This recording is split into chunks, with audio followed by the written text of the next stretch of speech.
రోజు మనం వాము జావ చేసుకుందాము. అది కూడా స్పెషల్ ఏంటంటే కొర్రలతో వాము జావ అండి. కొర్రలని నేను రవ్వ చేశాను, కొర్రలతో వాము జావ.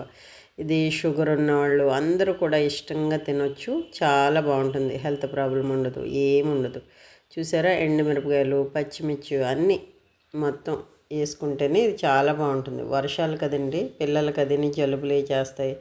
అవన్నీ కంప్లీట్గా పోతాయండి. ఫస్ట్ ఆయిల్ వేడెక్కాక తాలింపులు, వాము, పచ్చిమిరపకాయలు, మొత్తం అన్నీ ఇంకా మనం ఏమేమి అక్కడ రెడీ చేసుకున్న ఎండుమిరపకాయలు అవన్నీ కూడా, వెల్లుల్లిపాయలు ఇవన్నీ కూడా వేసి బాగా ఫ్రై చేసుకోవాలండి సిమ్లో పెట్టి.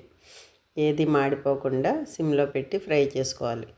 ఫ్రై చేసుకున్నాక ఇప్పుడు ఇది బాగా ఫ్రై అయ్యి చిటపటమని అంటే కదండి ఆవాలు అవన్నీ. అప్పుడు మనం ఇందులో ఉల్లిపాయలు కూడా యాడ్ చేసుకోవాలి. కరివేపాకు వేసి ఉల్లిపాయలు కూడా యాడ్ చేసుకోవాలి. యాడ్ చేసుకున్నాక దీనిలో కొంచెం ఫస్ట్ కొర్రలు కదండి, త్వరగా బాయిల్ అవ్వదు. ఫస్ట్ కొంచెం నార్మల్ వాటర్ వేసుకోవాలండి. ఉల్లిపాయలు కూడా వేసి బాగా ఫ్రై అయ్యాక ఇప్పుడు మనం కొర్రల్ని ఒక గంట రవ్వని నేను నానబెట్టుకున్నానండి మంచినీళ్ళలో.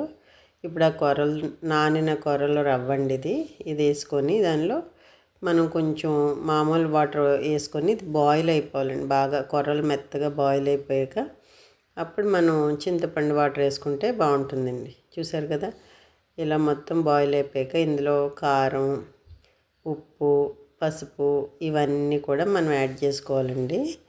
యాడ్ అయ్యాక చూసారా, ఇది బాగా కలుపుకోవాలి. ఇప్పుడు ఇలా బాగా కలిపి ఇప్పుడు మనం చింతపండు నీళ్ళు వేసుకుంటే, కొర్రలు ఉడికినాయో లేదో చెక్ చేసుకున్నాక చింతపండు నీళ్ళు వేసుకోండి. ఇది వేసాక ఇలా బాయిల్ అయిపోద్ది.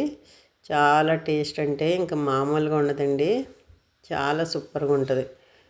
అందరూ బియ్యం రవ్వతో చేస్తారు కదా, కొర్ర రవ్వతో ట్రై చేయండి.